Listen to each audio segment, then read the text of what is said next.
আজকে আমার রেসিপি বাটা মাছের পাতলা ঝোল। যা গরম পড়েছে এখন, এই গরমে কিন্তু এই বাটা মাছের পাতলা ঝোল খেতে ভীষণই ভালো লাগবে। আর এটা কিন্তু আমাদের শরীরের পক্ষে ভীষণই উপকারী। আলু বা ঝিঙে দিয়ে খুব সহজেই এই বাটা মাছের পাতলা ঝোল কিন্তু রান্না করা যায়। খুব সহজ পদ্ধতিতে আজকে আমি রান্না করে দেখাবো। আশা করছি রেসিপিটা তোমাদের ভালো লাগবে। এখন তাহলে চলো এই রেসিপিটা শুরু করা যাক। এখানে আমি আলু আর ঝিঙে কেটে নিয়েছি। আলু আর ঝিঙে একসাথে আমি কেটে ধুয়ে নিয়েছি। এদিকে আমি মশলা করে নিয়েছি পেঁয়াজ, রসুন, আদা আর কাঁচা লঙ্কা দিয়ে। তো প্রথমে হালকাভাবে আমি সবগুলো মাছ একইভাবে ভেজে নেব। মাছগুলো ভেজে আমি তুলে নিয়েছি। এবার ওই তেলে আমি দিয়ে দিচ্ছি কালো জিরে। কালো জিরে ফোড়ন দেওয়ার পর দিয়ে দিলাম আমি পেঁয়াজ। কালো জিরে আর পেঁয়াজটা খুব ভালো মতোভাবে আমি হালকা একটু লাল করে ভেজে নিচ্ছি। এবার এখানে দিয়ে দিচ্ছি আমি বেটে রাখা মশলা। মশলাটা দিয়ে খুব ভালোভাবে মশলাটাকে কিন্তু কষিয়ে নিতে হবে। হালকাভাবে একটু নেড়ে চেড়ে নিচ্ছি। এবার এখানে আমি দিয়ে দিচ্ছি পরিমাণ মতো হলুদ গুঁড়ো, সামান্য একটু জিরে গুঁড়ো, শুকনো লঙ্কা গুঁড়ো আর স্বাদ মতো লবণ। সব কিছু দিয়ে আবারও ভালোভাবে এই মশলাটাকে কষিয়ে নিতে হবে।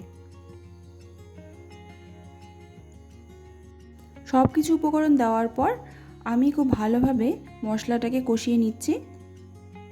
এই অবস্থায় আমি এখানে কেটে রাখা আলু, ঝিঙে দিয়ে দিলাম। আর এখানে আমি একটা টমেটোও দিয়েছি। টমেটো দিলে এই সবজিটা খেতে একটু অন্যরকম লাগবে। এবার এই মশলার সাথে আলু আর ঝিঙেটাকে খুব ভালোভাবে আমি মিশিয়ে নিচ্ছি। আলু আর ঝিঙেটাকে হালকা একটু আমি মশলার সাথে ভেজেও নিচ্ছি।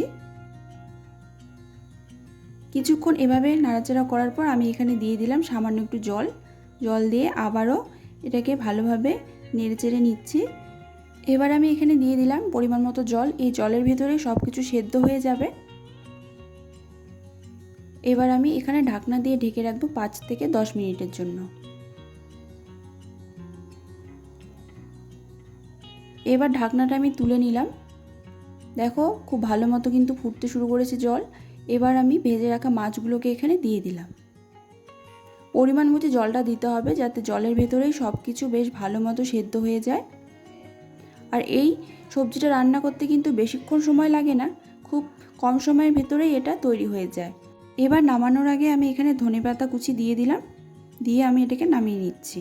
তো দেখো বাটা মাছের ঝোল দেখতে কিন্তু বেশ ভালো লাগছে আর এটা খেতেও বেশ সুস্বাদু হয়।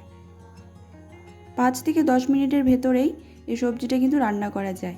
আর এরকম পাতলা ঝোল এই গরমে সবার জন্যই বেশ উপকারী হবে। আজকে খুবই সহজ একটা রেসিপি শেয়ার করলাম। আশা করছি সকলেরই ভীষণ ভালো লেগেছে।